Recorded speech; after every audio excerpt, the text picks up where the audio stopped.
Welcome friend to this session of prototype pattern. Prototype pattern is basically one of the types of creational pattern. So what we'll do is in this session we will try to understand the definition of prototype patterns, and also we will look into a sample code and try to understand how we can implement prototype pattern. The first is the definition. As I said, they fall into the creational categories of the design patterns. Second thing is, basically prototype pattern is nothing but it gives us a way to create new objects from the existing instance of an object. Means what? Let's say that you have some kind of object which you want to clone, and then you want to do some kind of operation on that cloned object. But while doing the operation on the cloned object, you don't want to affect the main object or the original object. So you can say, this is basically nothing but cloning or xeroxing. Now you would be thinking, it's pretty easy. I mean to say, you just set one object to other object. But when you set one object to other object, it sets by ref. Means what? You can see in your screen, that basically I have created two objects, object 1 and object 2 of type class 1. So here's object 1 and here's object 2. Now what I do is I set some kind of data to object 1. I've just set some variable called as old value, and here's the simple set I just set object 1 to object 2. Now by doing this, if you go and change object 2, it will also affect object 1. Why? Because it's when you set one object to other object, by default it is by ref. So if it is by ref, the pointer of object 1 and the pointer of object 2 basically point towards the same kind of data, or it points to the same copy of data. So any kind of operations you make on both of these objects, it will affect the same data, the same original data. So this concept is called as by ref. But when we talk about cloning, it is by val. Means what? I want it in such a way that if I change object 2, it should not go and change object 1. So that is cloning. Now let's see how we can achieve cloning. In .NET we can achieve cloning by using this .memberWise clone method. So you can see there is a customer class, and if I want to get the clone of it, I can just say this .memberWise clone, and it will give me a clone of it. So now I create object of customer. Okay, I set some values, that is 001's old customer. I set some values to it. Now I create object 2 and I get a complete clone of object 1. Now if I go and change object 2, it does not affect my object 1. Why? Because now we are talking about a completely decoupled object, completely xeroxed object, actual Xerox copy of object 1, obj1. As I showed in C#, we have memberWise clone. In the same way in Java we have clone function.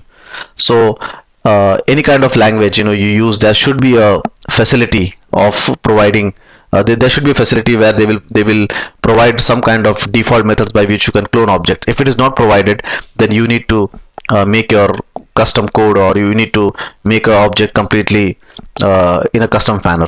You need to make the Xerox object in a custom manner. There are two concepts when we think about prototype pattern. One is the shallow cloning and deep cloning. When you only clone the parent, then it is called a shallow cloning. Means what? Let's say that we have a customer object, and let's say that every customer object has a lot of addresses object, and a lot of addresses objects has a lot of phone. Now what has happened is, customer object will have a addresses object aggregated, and addresses object will have a phone object aggregated. Now if I clone the customer object, and if in that cloning process I don't clone the address and the phone, right, then this is called a shallow cloning. But if I clone the customer object, and if it also clones my addresses, phones, and whatever objects are there inside the customer object, that is called as deep cloning. Or we can say a complete copy is cloned with all the member variable and etc, whatever it is. To achieve deep cloning, what has to be done is basically every object should have its own way of cloning, or it should actually expose the memberWise clone. Means what? You can see your example on the screen. I have a customer object, customer class, and this customer class has an addresses object. Now if I just clone this customer class and I don't clone the address, then that is called as shallow cloning. Okay, but now over here when I say get clone, the first thing what happens is it goes and clones himself, that is customer voice member clone.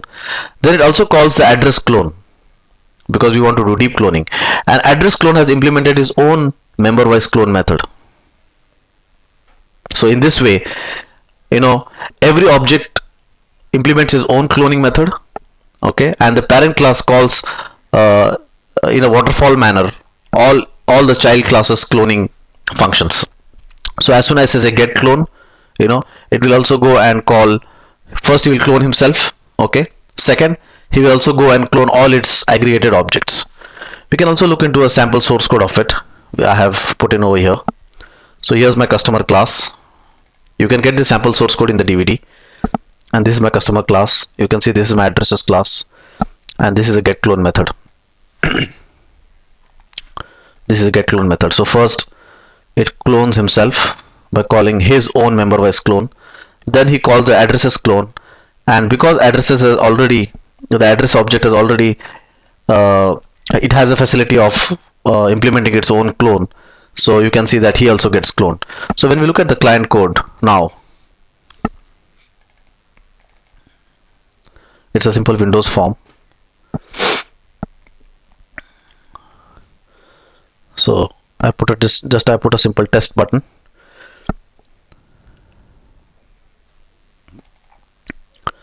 You can see over here is, I created customer obj1 object from CLS customer. I set some value to it. Now I create obj2 and I just say that please get me a clone from obj1.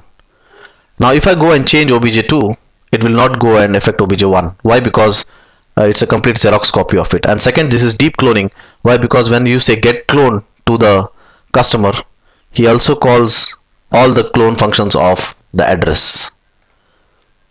So in this way, every aggregated object takes care of implementing his own cloning functionality, and the parent class, or we can say the container class or container object, calls all its aggregated objects clone method, and thus leading to complete deep cloning of object.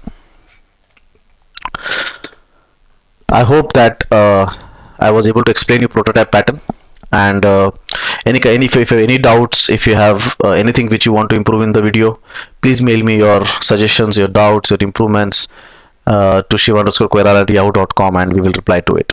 Thanks. And you can also visit questpond.com. We have a lot of videos over there for design patterns, and I think almost all the videos are covered. If you just go through the video, you'll be able to understand at least the basics of design pattern, and also you can get the sample source code by which you can get more clarity in understanding the fundamentals.